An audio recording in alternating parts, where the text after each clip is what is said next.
kwanza mstari wa kwanza. Moja hapo na mstari miwili, 1 na 2. Baada ya 2 tunaenda mstari wa 15 mpaka mwisho. Amen. Biblia inasema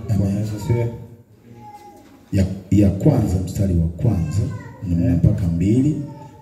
Baada ya pale mstari wa 15. Amen. Paulo, mtume wa Kristo Yesu, kwa mapenzi ya Mungu, kwa watakatifu walioko Efeso, ndio wanaomwamini Kristo Yesu.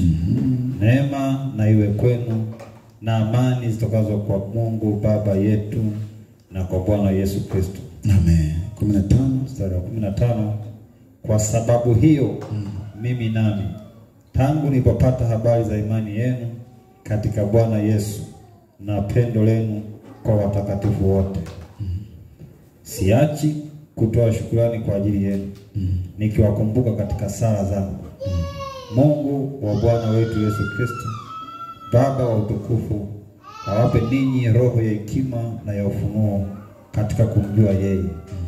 Macho ya mioyo yenu yatiwe nuru, mjue tumaini la mwito wake jinsi lilivyo, na utajiri wa utukufu wa urithi wake katika watakatifu jinsi ulivyo, na ubora wa ukuu wa uweza wake ndani yetu tuaminio jinsi ulivyo, kwa kadri ya utendaji wa nguvu za uweza wake aliyotenda katika Kristo alipomfufua katika wafu, akamweka mkono wake wa kuume katika ulimwengu wa roho, juu sana kuliko ufalme wote na mamlaka na nguvu na usultani na kila jina litajwalo, wala si ulimwenguni humu tu, bali katika ule ujao pia. Akavitia vitu vyote chini ya miguu yake, akamweka awe kichwa juu ya vitu vyote kwa ajili ya kanisa, ambalo ndilo mwili wake, ukamilifu wake, anayekamilika kwa vyote katika vyote. Sura ya 2 mstari wa 6. Sura ya 2 mstari wa 6.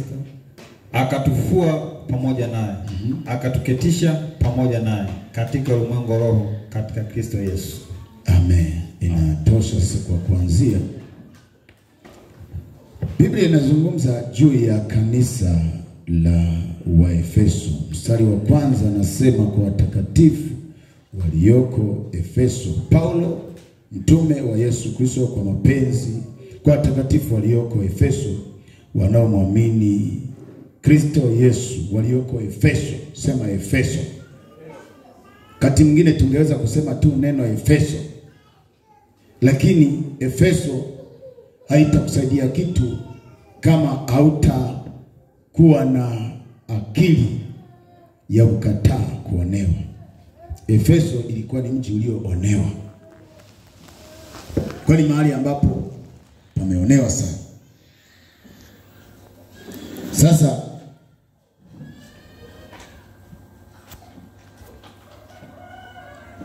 Mungu anapotupa neema hii katika hii siku ya leo, yako mambo ya muhimu sana kuangalia. Wiki hii imepita na tuligusia kidogo kwa sehemu nafasi ya kanisa, nafasi ya mwana wa Mungu anayemwamini Mungu aliye hai. Na hicho ndicho kinachoigaribu kanisa. Haleluya. Mama Ramso, simama unyoshe mkono. Umejitahidi sana. Pigia makofi Mama Ramso. Haleluya. Huyu ametoka mbali na kwa kweli amefanya vizuri. Nikisahau naweza nikawa hatujafanya vizuri. Bwana Yesu asifiwe sana. Kwa hiyo hiki ndicho kinachotawala, mfumo unaotawala ulimwengu tunaoona. Sura ile ya 6 mstari wa 10 anasema, hatimaye ndugu, mzidi kuwa hodari katika uweza wa Bwana na nguvu zake. Maneno kama hivyo. Leo sema hatimaye mzidi kuwa hodari katika Bwana. Haleluya. Sulenga sura ya 6 mstari wa 10. Soma. Anaambia hao watu hao, sura ya 6 wa Efeso ndio mstari wa 10. Hatimaye mzidi kuwa hodari katika Bwana na katika uweza wa nguvu zake. Na katika uweza wa nguvu zake. Haleluya. Anajaribu kutuambia kitu kwamba kama unakaa Efeso, hakikisha wewe ni mbabe. Sema mbabe. Sasa unakaa kinyonge. Usifikiri hapa anaambia Efeso. Anaambia mlango mzuri. Anaambia mtaa wa Mizeituni. Anaambia mji wa washindi. Haleluya. Anaambia mji wa matajiri. Haleluya. Tulisema tumekataa hii nchi sio nchi ya kuhongwa. Yaani kuhongwa ni cha kupewa, cha kupewa ni cha bure. Haujapewa hapo unakuwa hauna nini? Hauna ujasiri wote. Hatimaye mzidi kuwa hodari, au hatimaye mzidi kuwa wababe, mzidi kuwa wenye nguvu. Sasa mzidi kuwa strong, mzidi kuwa na nguvu katika uweza wa Bwana na nguvu zake. Uweza wa Bwana na nguvu zake. Hatimaye mzidi kuwa hodari. Somo hili limenipelekea kwanza kuitafuta Waefeso ni kitu gani? Waefeso ni watu gani? Waefeso ilikuwa ni mji katika sehemu moja inayoitwa Asia. Na hiyo sehemu walikuwa na mungu mke. Sema mungu mke. Mungu mke. Mungu asifiwe. Na yule Mungu alileta kisasa. Mungu asifiwe sana. Alileta shida. Akawaandikia mtumishi wa Mungu Paulo akiwaambia, sasa tangu niliposikia habari zenu. Kwanza mstari wa kwanza anawatakia salamu. Haleluya. Mapenzi kwa watakatifu walioko Efeso wanaomwamini Yesu Kristo. Mstari wa pili, neema iwe kwenu na amani zitokazo kwa Mungu Baba yetu na kwa Bwana Yesu Kristo. Haleluya. Anawapatia salamu. Lakini anasema tumesikia habari zenu. Hakikisheni sasa. Akamwambia mambo makubwa mawili. Nimesikia upendo kwa watakatifu. Upendo kwa nini? Kwa watakatifu. Jambo la pili akawaambia upendo kwa Mungu ambao ameuita imani kwa Mungu. Upendo kwa watakatifu. Mstari wa 15 ule. Tangu niliposikia habari za maendeleo yenu. Liko jambo linaendelea katika mlango mzuri na linampendeza Mungu, lakini anataka liongezewe ubora kitu fulani. Haleluya. Mtu mmoja mmoja. Jambo la kwanza nasema hivi. Tangu niliposikia habari zenu, siachi kufanya maombi na dua kwa ajili yenu. Haleluya. Ili mjazwe ufahamu wa kimungu. Sasa anasema mjazwe ufahamu wa kimungu. Alafu mjazwe ufahamu wa kimungu katika maeneo matatu. Jambo la kwanza mjue, anasema macho ya mioyo yenu yatiwe nuru. Haleluya. Macho ya mioyo yenu. Sasa kumbe utagundua kumbe macho, mioyo ina macho. Moyo una nini? Una macho. Na unaweza kuona. Hiyo ability to see ndiyo ambayo mafanikio Mungu anataka ufikie hatua ujione. Haleluya. Haleluya. Bwana Yesu atusaidie sana. Katika nadhani katika ile Waebrania sura ya ngapi? Sura ya 10 anajaribu kuzungumza kitu hicho kwamba kama zile sadaka za mwanzo zinatosha, watu wasingejiona tena wenye dhambi. Wewe nani unakujiona? Achievement, graduation, mwisho ufike hatua ujione. Bwana Yesu asifiwe sana. Ujione. Kwa hiyo Mungu anasema ninawaombea, nimesikia mnaendelea vizuri, lakini mimi nawaombea kwamba mfikie kipimo fulani, hatua fulani ambayo mimi nataka muifikie. Macho ya mioyo yenu yatiwe nuru. Alafu anasema mkisha tiwa nuru hayo macho, Mungu awape roho ya hekima na roho ya ufunuo katika kumjua yeye. Mungu awape kumjua Mungu. Mungu mwenyewe awafunulie kuna kitu ambacho hamkijui. Kuna siri ambayo hamuifahamu bado. Muijue. Sasa hiyo siri ambayo nataka tuijue ni position ya Mkristo, position ya mwana wa Mungu, nafasi ya kwako mwana wa Mungu ambayo unatakiwa uigundue. Hiyo nafasi ndio ameitaja kwenye Efeso sura ya 2 mstari wa 6. Anasema wewe umeketishwa pamoja na Kristo juu sana katika ulimwengu wa nini? Wa roho. Hallelujah. Umeketishwa. Nafasi lakini nafasi ya pili ni nafasi anayoitaja katika Efeso 1:21 anaposema kwamba kuna uwezo ambao anasema hivi, mjue mambo matatu. Mambo matatu ya kujua. Tumaini, jambo la kwanza. Jambo la pili la kufahamu ni ubora wa uweza. Jambo la tatu ni utajiri wa utukufu. Mambo yote haya matatu tuyajue. Baada ya kuyajua, moja kwa moja tutajikuta tumebadilika mtazamo na maisha ambavyo tunaona katika tunavyoishi. Haleluya. Kwa hiyo anasisitiza lazima. Kwa hiyo ile nafasi ya pili ya kuambia kujitambua, anasema hivi, ule ubora wa uweza. Sema ubora wa uweza. Ubora wa uweza. Sasa kwa nini tunahubiriana hivi? Ila mimi huwa natafuta mantiki na mazingira ya kiutaratibu kabisa kuanzia kwenye ujuzi kabla hatujaingia rohoni, bali tujue katika mwili. Jambo la kwanza, kwa nini Mungu ameficha vitu vyote ndani ya Yesu? Wewe huwezi kujiuliza. Kwani mzazi wako akificha vitu mahali, kunakuwa na kosa gani akikwambia nenda kachukue milioni 20 kwenye akaunti fulani au kwenye shimo fulani au kwenye mazingira fulani? Kuna shida. Haleluya.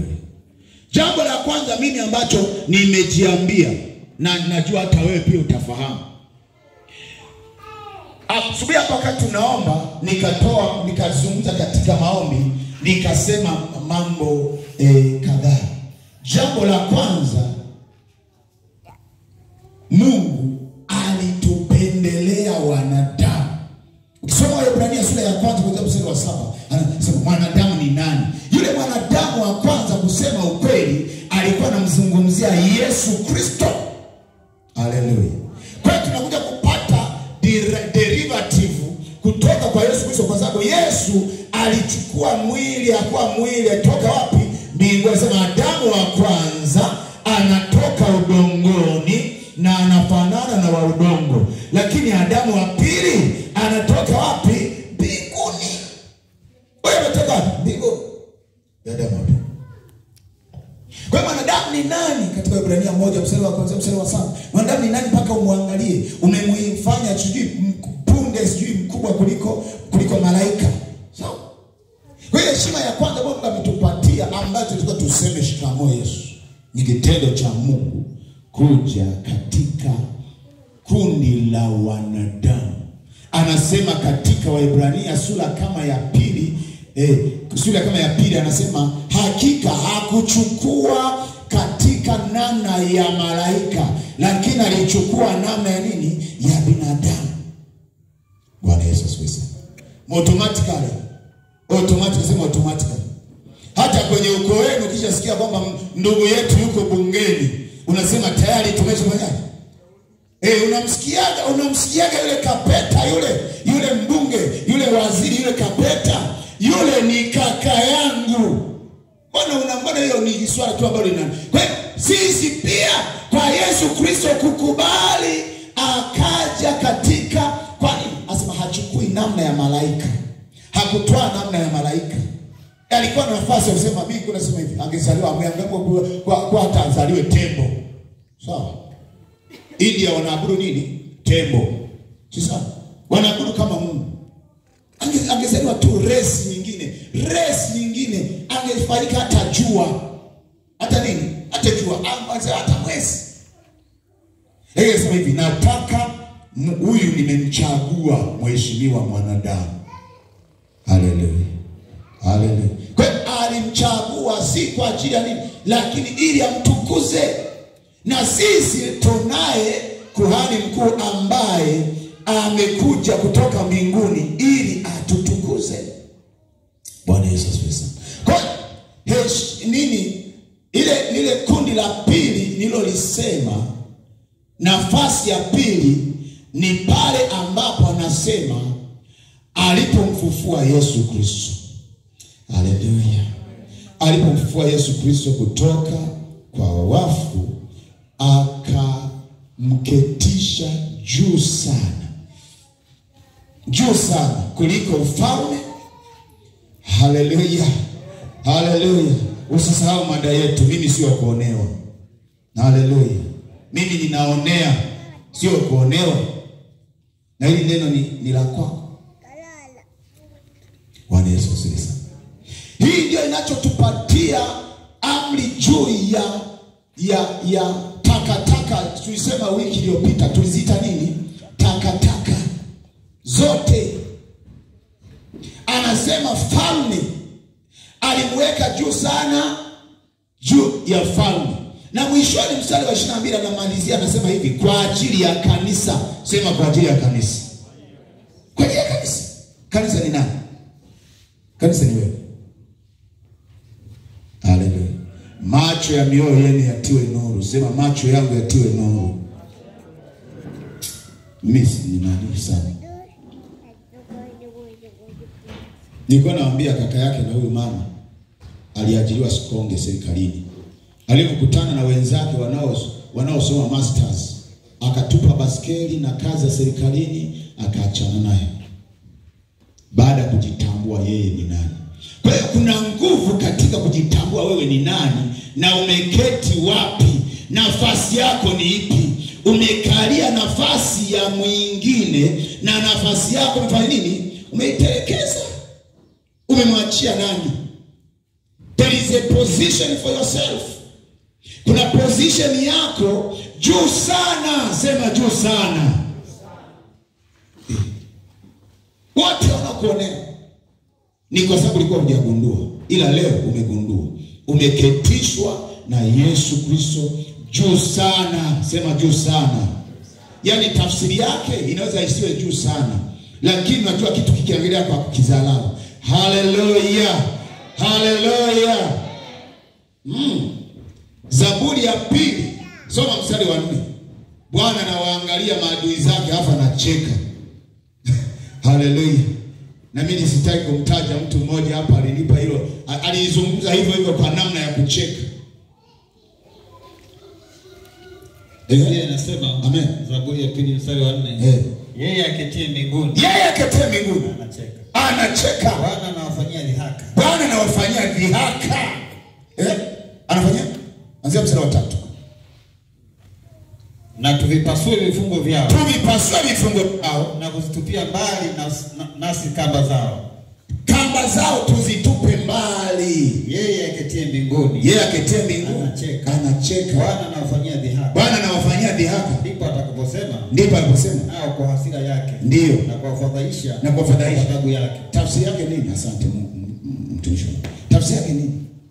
Kuna namna ambayo unatakiwa. Amesema juu sana. Amesema nini? Juu sana. Wewe uko juu sana. Mtu anakulinganisha. Yaani unatakiwa tatizo, changamoto, mapepo, shida uziangalie kwa umbali mkubwa. Sawa? Umbali mkubwa. Kati ya wewe na tatizo kuna umbali, kuna utofauti mkubwa sana. Amesema akatuketisha. Sasa anasema akatuketisha juu sana katika ulimwengu wa roho. Sawa? ni katika ulimwengu wa roho, na haiwi juu sana, maana yake wewe mamlaka ulionayo ni kubwa mno. Haleluya. Kubwa mno. Kubwa mno.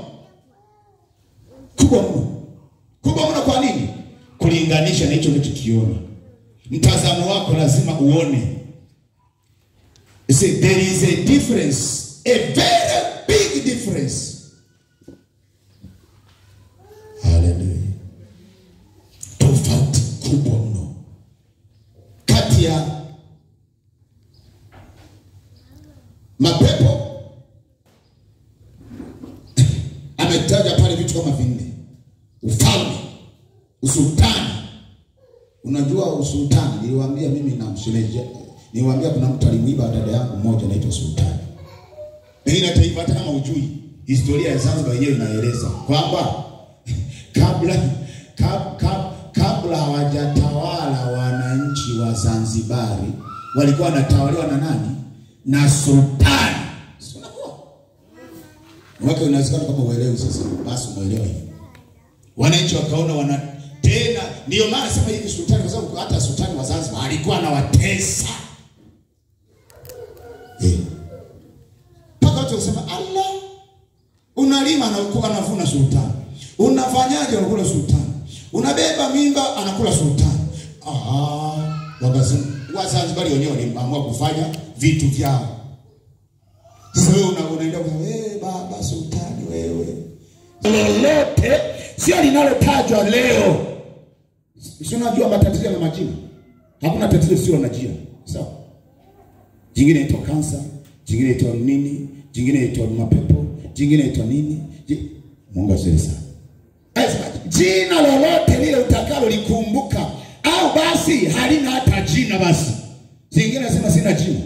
Basi hata kama una jina ndio jina lako hilo hilo. Kwa sababu kwenye walikuwa ni wanini? Korinto, Greek kule walipokosa jina la Mungu wakasema kwa Mungu asiyejulikana. Kwa hiyo yule Mungu alikuwa anaitwa Mungu asiyejulikana. Kwa hiyo kuna jina hilo hilo. Kwa Wasukuma kuna mtu anaitwa Shitamanwa. Sasa inawezekana wasema lilibadilishwa kidogo hizo Gitamanwa. Gitamanwa ni kitu kisichojulikana. Kitu yani hakijulikani. Mungu sasa. Sasa jina lake hilo hilo anasema kitu kisichojulikana, lakini si ndio jina lake hilo hilo. Kwa hata kama ni dalili isiyokuwa na jina au shida isiyokuwa na nini na jina, imeshatajwa katika safu ya wale ambao jina la Yesu liko juu kuliko hiyo hali. Haleluya. Kwa mimi niko juu, wewe uko juu. Na anasema akaviweka vitu vyote chini ya miguu chini ya miguu ya Yesu Kristo kwa ajili ya nini? Ya kanisa, ya kwangu. Napokea kwa heshima, napokea hiyo heshima, napokea kwamba niko juu, napokea kwamba niko juu ya hali yoyote ile katika jina la Yesu mwana Mungu aliye hai. Haleluya. Sasa nataka tujifunze kama vile ambavyo nimesema na wewe.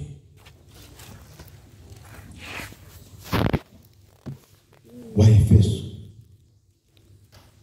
palikuwa na hali gani? Maana ni vizuri pia kufahamu, ijapokuwa unataka kupokea katika namna ya ushindi. Matendo ya Mitume sura ile ya 19 kuanzia mstari wa kwanza.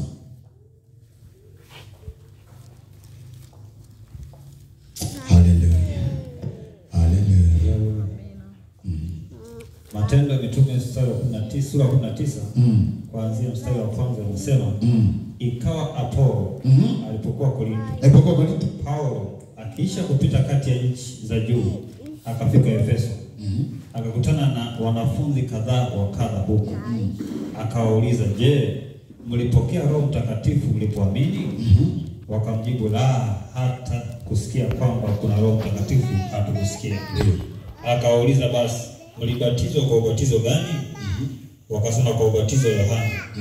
Paulo akasema Yohana alibatiza kwa ubatizo wa toba, akiwaambia watu wamwamini yeye atakayekuja nyuma yake, yani Yesu. Waliposikia haya wakabatizwa kwa jina la Bwana Yesu. Amen. Mstari wa 6. Mstari wa 6, na Paulo alipokwisha kuweka mikono yake juu yao, Roho Mtakatifu akaja juu yao, wakaanza kunena kwa lugha na kutabiri. Mstari wa 7, na jumla yao walipata wanaume 12. Akaingia ndani ya sinagogi, akanena kwa ushujaa kwa muda wa miezi 3, kuweka mizizi.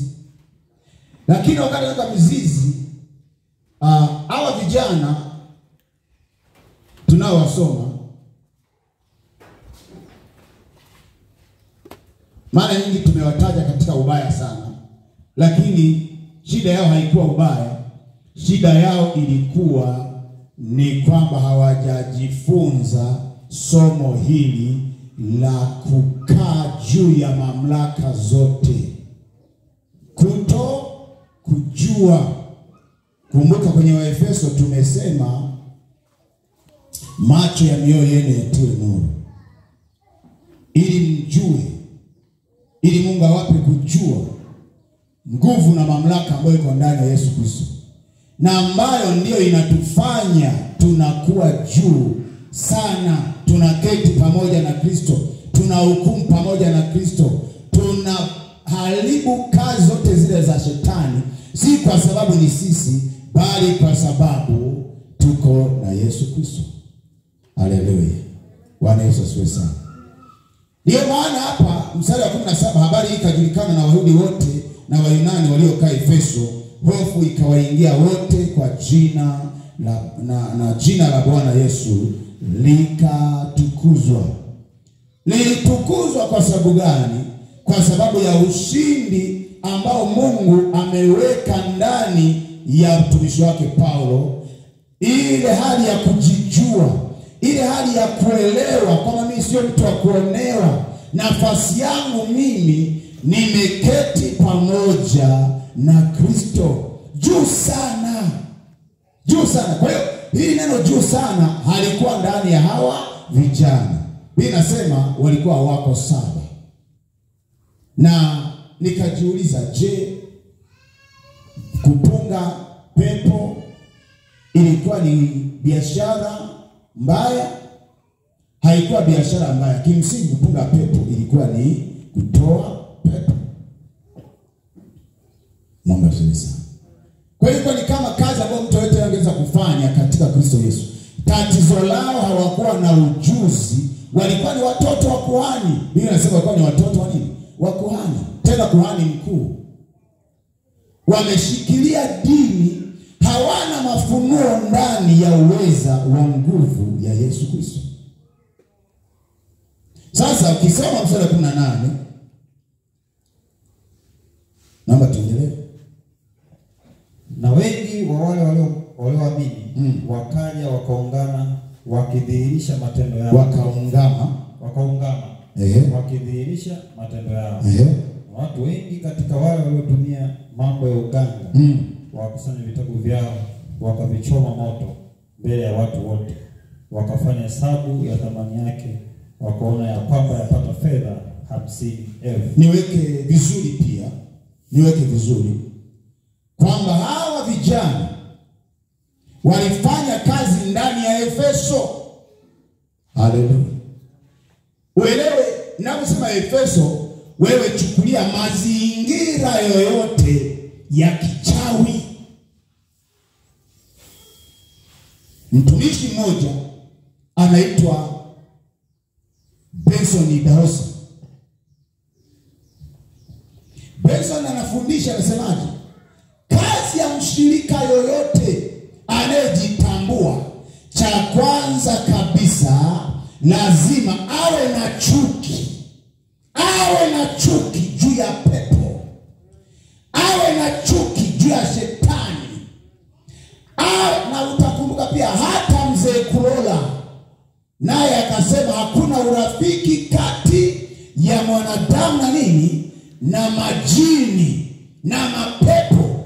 Haya ni ya kushughulikia popote pale harufu yake inapotokea, sio yanapoonekana.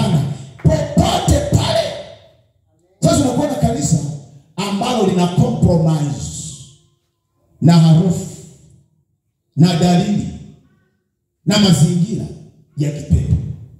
Kazi ya kwanza mshirika Yesu alisema hivi, akawapa mamlaka juu ya pepo wote. Wafanye nini? Wawatoe. Haleluya. Kazi ya kwanza ya Yesu mwenyewe. Sasa Yesu adui zake anasema sisi adui zetu ni mapepo, ni majini, ni dalili yoyote inayoonyesha harufu yote ya kuwepo pepo. Mtumishi wa Mungu Tibio anasema behind every problem, nyuma ya kila tatizo kuna pepo. Mungu sasa Yesu akawapa mamlaka juu ya nini? Juu ya pepo wote wawatoe. Haleluya. Amen. Kana na Israeli jana nikamwambia jambo likizidi kuzungumzwa huwa linakuwa halisi. Ukiwajengea jana kwa tunaangalia washirika wa Askofu Ndichai. Walivyo makini baba akizungumza baba unaona kila mtu anapay attention na anatekeleza. Kiko tumekaa naye hivi akatoa maelekezo, waambieni. Basi baba tunachanga ile buku mbili. Akasema hivi, waambieni wale ambao ni matajiri. Maarufu mambo ya buku mbili. Kila mtu hapa kwenye msiba achange kutokana na utajiri wake. Wale wa 200 watakuja baadaye. Ila akasema hivi, sasa labda akamjaelewa. Akaenda kwa mwenyekiti wa maafa wa kanisa kwake. Kagusa kwenye wallet, katoa 100,000, akarudi akaniambia nimewaanzishia. Nimewaachia sasa wakumbani wao kwa wao. Si unaona yanatoa. Ndio sasa.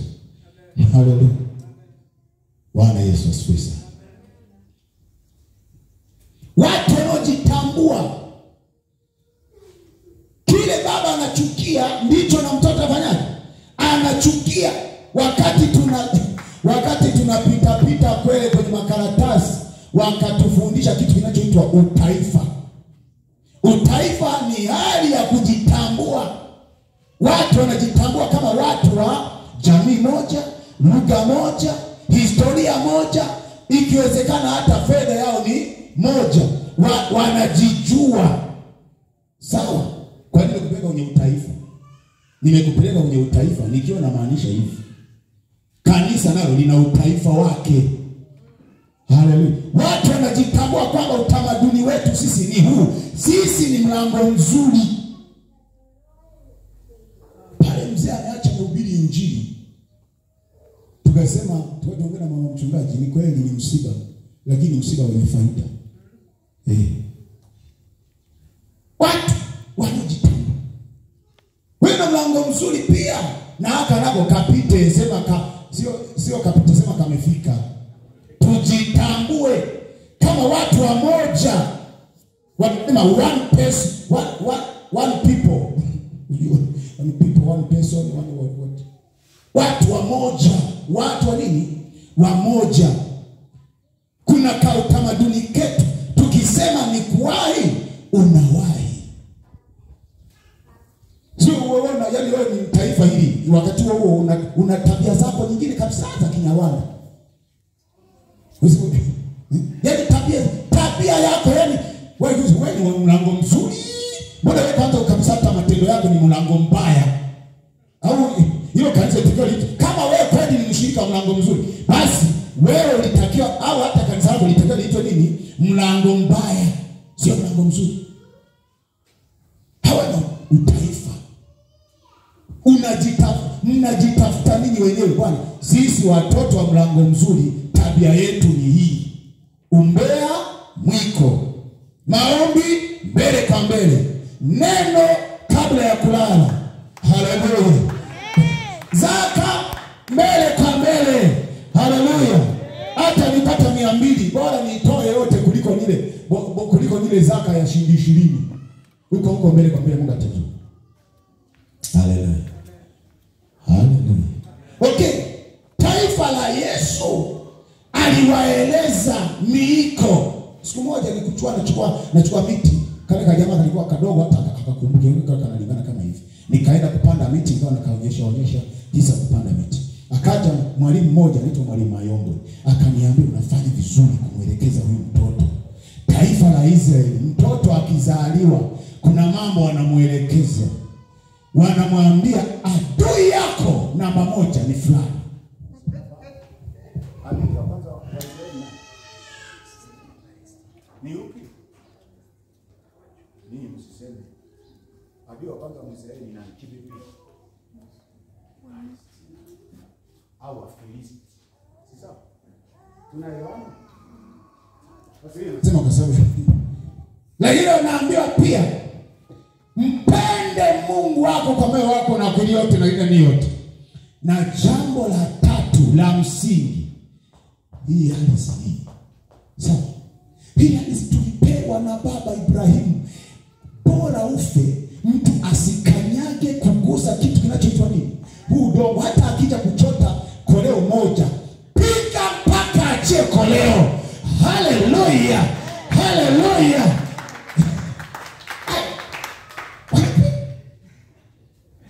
Huyu mwalimu akaniambia, na ni mwalimu na ameokoka na anajua mambo. Kwa hiyo sema hivi, mtoto huyu unapomwelekeza mambo haya na mipaka ya shamba, hakuna mtu atakaye mgusa. Hakuna mtu atakayechezea hapa, umeshamuonyesha. Haleluya.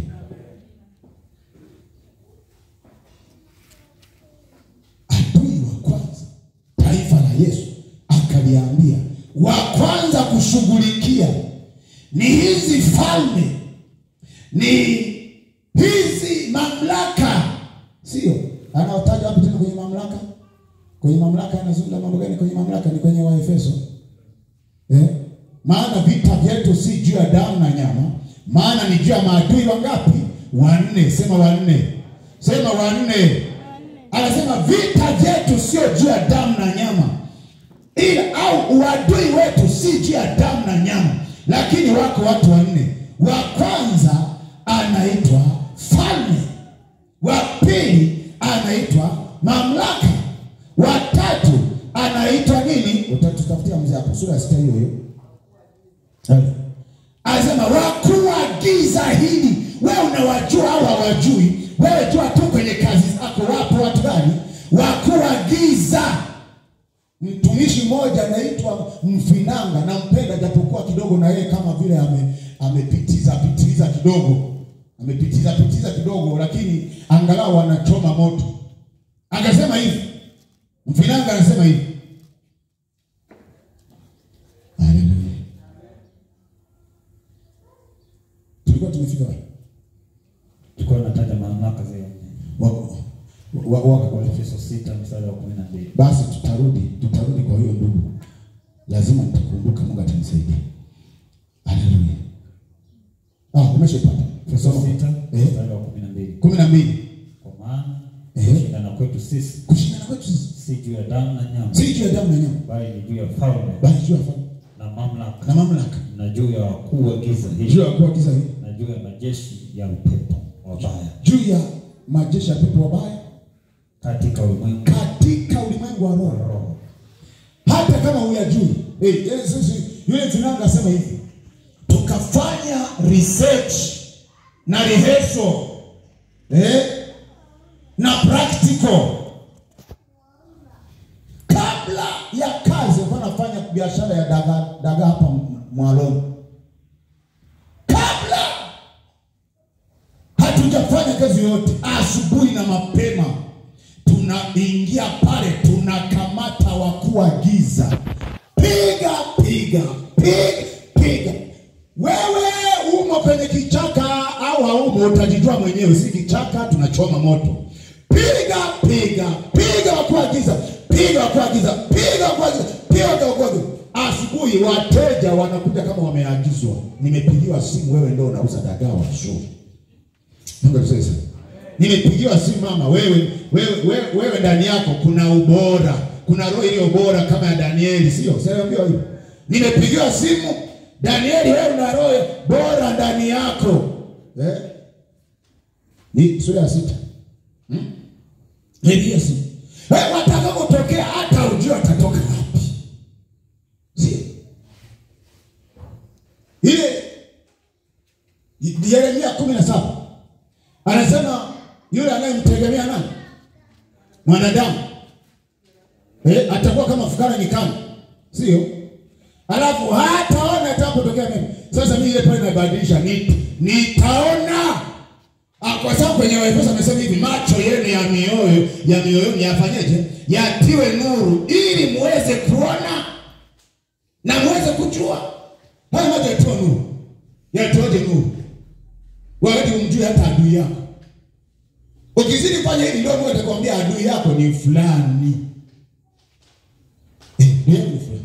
Hata unaweza kumwambia usifurahi adui yangu. Usifurahi. Kwa maana niangukapo ndio maana nini? Nitasimama tena.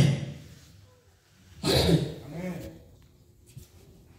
Sasa wala usikajidanganya.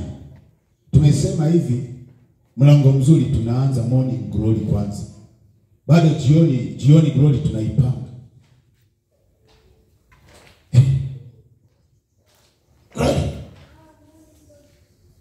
Asubuhi unakuta tu vitu vile hata ujui atakapotokea mema.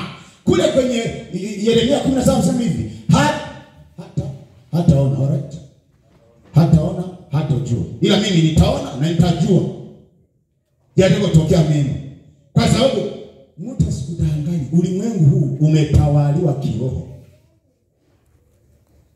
Kiroho wote. Nikasema hivi, anasema hivi ndugu yangu, mzee wangu, nami nimtamshe kwako, mzee wangu Kabigumila Koroneli. Anasema wanatudanganya. Wewe kila wakati kwenye maombi, yeye analala makaburini. Yeye anaenda kuzuia usiende kwenye maombi, analala wapi? Makaburini. Kule yeye haendi kuomba, japo kwa nini kuomba mizimu na matakataka na mashetani, yeye haendi kuomba. Yaani mtu anakufunga mdomo usipumue, huku yeye anapumua. Hallelujah.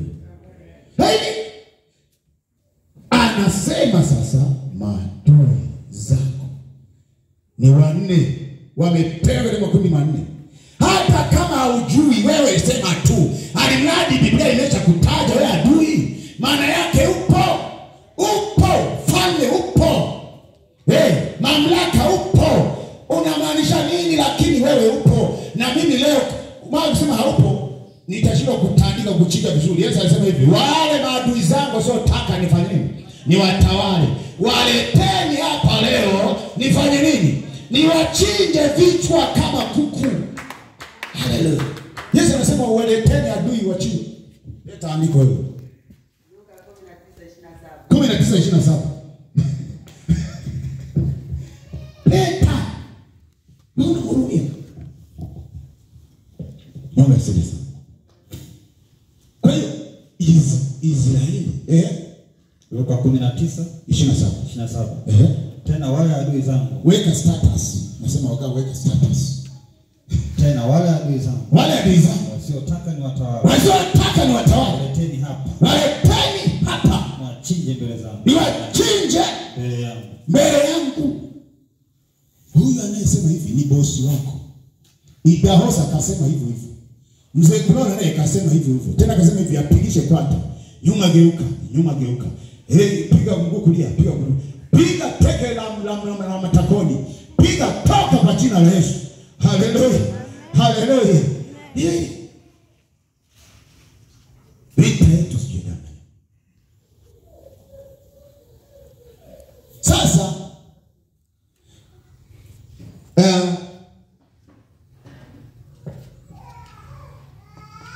bosi wako amesha kuonesha. Akasema hivi mzee, kazi uliyopewa wewe tangu kuzaliwa mpaka kufa kwako ni kazi ya kupiga haya majamaa. Haya majamaa ni mabaya mno. Ni ya kushughulikia kwa hasira mtu yoyote yule. Sio kama unanielewa hili jambo, Roho Mtakatifu analisisitiza. We must develop a very strong hatred. Chuki kubwa juu ya pepo, juu ya majini, juu ya kazi zote za shetani, juu ya falme, juu ya mamlaka Sasa ile Matendo ya Mitume 10 na ngapi tumalizie pale? 19. Ulipoishia.